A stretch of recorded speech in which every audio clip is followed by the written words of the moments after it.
அஸ்ஸலாமு அலைக்கும் ஃப்ரெண்ட்ஸ், எல்லாம் எப்படி இருக்கிறீங்க?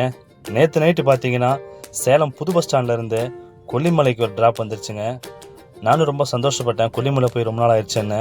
ஆனால் என்னென்னு பார்த்தீங்கன்னா நைட்டு 1 மணிக்கு இந்த புக்கிங் விழுந்துருச்சுங்க. பகல் நேரத்தில் கொல்லிமலையில் ஓட்டுறது கொஞ்சம் கஷ்டங்க, இரவு நேரத்தில் ஓட்டுறது ரொம்ப கஷ்டங்க. ஏன்னா அது ஏற்காடு மாதிரி இல்லைங்க. ஏற்காடு மாதிரி 3 மடங்கு மலை, 70 ஹேர்பின் பெண்ட் இருக்குதுங்க. நம்ம சேலம் ஏற்காடில் 20 ஹேர்பின் பெண்டு தான், ஆனால் அதை விட ஜாஸ்தி. சரி அல்ஹம்துலில்லாஹ்னு சொல்லி வந்தாச்சுங்க. இதுதாங்க ராசிபுரத்துலேருந்து பேலுக்குறிச்சி அந்த ரோட்லேருந்து கட்ட ஒரு கொல்லிமலை என்ட்ரன்ஸ். இதுக்கு பக்கத்துலேயே பார்த்தீங்கன்னா ஒரு காஃபி பார் இருக்குது, கொல்லி ஹில்ஸ் அப்படின்னு. இங்கே நீங்கள் டீ, காஃபி, பேக்கரி ஐட்டம், ஏதாவது ஸ்நாக்ஸ் எதாவது வாங்கினா வாங்கலாம். இங்கே நைட் நேரத்தில் நீங்கள் ஏதாவது வாங்கலை அப்படின்னா கொல்லிமலையில் எந்த கடையும் கிடையாதுங்க. நீங்கள் கொல்லிமலை ரோட்டில் எந்த காஃபி பாரும் கிடையாதுங்க. இதுதாங்க ஃபாரஸ்ட்டுடைய என்ட்ரன்ஸு. உள்ளே நுழைஞ்சாச்சு. இது பதில் போலீஸ் செக் போஸ்ட் இருக்குது, ஆனால் யாரும் இதை செக் பண்ணலைங்க. உள்ளே புறப்பட்டாச்சு. ஹேர்பின் பெண்டெல்லாம் ஸ்டார்ட் பண்ணியாச்சு. நைட் நேரத்தில் லைட் இல்லை அப்படின்னா நீங்கள் மலைப்பாதையில் எப்படி ஓட்ட முடியும் அப்படிங்கிறதுக்காக ஒரு சின்ன எக்ஸாம்பிள் தான் அது. பாருங்கள், லைட் ஆஃப் பண்ணிட்டு கொஞ்சம் தூரம் மூவ் பண்ணேன். இப்படி தான் இருக்கும் ரோடு, எதுவும் தெரியாது. ஆனால் வண்டி ரன்னிங்கில் தான் இருக்குது. மறுபடியும் ஆன் பண்ணேன். ரொம்ப கஷ்டங்க அது. நைட்டில் உங்களுடைய வண்டியில் லைட் இல்லை அப்படின்னா இந்த மாதிரி மலைப்பாதையில் நீங்கள் தயவு செய்து ஏறக்கூடாது. அதுக்காக ஒரு விழிப்புணர்வுக்காக தான் அதை போட்டேன் நான். வளைவுகள்லாம் ரொம்ப குறுகிய வளைவு பாதைங்க. நான் ட்ராவல் பண்ண ஒரு 3-4 மணி நேரத்துலைங்க ஒரு வண்டி கூட கிராஸ் பண்ணவே இல்லைங்க.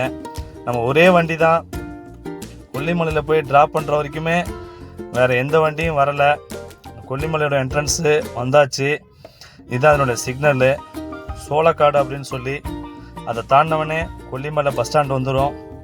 இங்கே நிறைய ரிசார்ட்ஸ்லாம் இருக்குதுங்க, ஹோட்டலு, லாட்ஜஸ், ரூம்ஸ்லாம் இருக்குது. இங்கே போட் ஹவுஸும் இருக்குது. அப்புறம் பொட்டானிக்கல் கார்டன் இருக்குது. அப்புறம் சீக்கு பாறைன்னு சொல்லி ஒரு வியூ பாயிண்ட் கூட இருக்குதுங்க. கிளைமேட் பார்த்திங்கன்னா ரொம்ப எக்ஸலண்ட்டாக இருந்துச்சுங்க. ஏற்காடோட கிளைமேட் இங்கே அதிகம் தான் சொல்லணும். ஏன் அப்படின்னா அதோட ஹைட் ஜாஸ்தி. இது நம்ம அல்ஹம்துலில்லாஹ் கொல்லிமலை என்ட்ரன்ஸ் ஆகிட்டோம். இன்னும் கொஞ்ச நேரத்தில் கஸ்டமரை ட்ராப் பண்ணிடலாம் அப்படின்னு சொல்லிட்டு வண்டியை நிறுத்தியாச்சுங்க. இந்த ஹிந்திக்கார பசங்க தான் நர்சரி கார்டனில் வேலை செய்கிறாங்க. இவங்கள ட்ராப் பண்ணிவிட்டு இவங்கள்ட்ட பேசின தொகையை வாங்கிட்டு நாம் இங்கேருந்து புறப்பட்டால் தான் சஹருடைய நேரத்துக்குள்ளே நம்ம ஊருக்கு போகணும். ஆனால் அதுக்குண்டான நேரம் நமக்கு கிடைக்காது. ஏன்னா மணி இப்பயே 3:30 ஆயிடுச்சு. நம்ம இப்போ இங்கேருந்து அடிவாரம் போயிட்டு அங்கேருந்து ராசிபுரம் போகிறதுக்கு மணி 5 மணிக்கு மேலே ஆயிரும். 5 மணிக்கு சஹருடைய நேரம் முடிஞ்சிடும். இன்ஷால்லா அதுக்குள்ளே சஹர் செஞ்சிடணும். அப்படிங்கிறதுக்காக கொஞ்சம் சீக்கிரமாக தான் அங்கேருந்து புறப்பட்டேன். மணி இப்போ கரெக்டாக பார்த்தீங்கன்னா 3 மணி ஆயிடுச்சு. புறப்பட்டேங்க. அங்கேருந்து கீழே நம்ம பார்த்த அந்த காப்பி பார் அங்கேயே போயிட்டு சஹர் செஞ்சிடலாம், அங்கே கடையில் என்ன இருக்குதோ அதை சாப்பிட்றலாம் அப்படின்னு சொல்லி மறுபடியும் அங்கேருந்து புறப்பட்டேங்க. கீழே அந்த கடைக்கு வந்தாச்சு.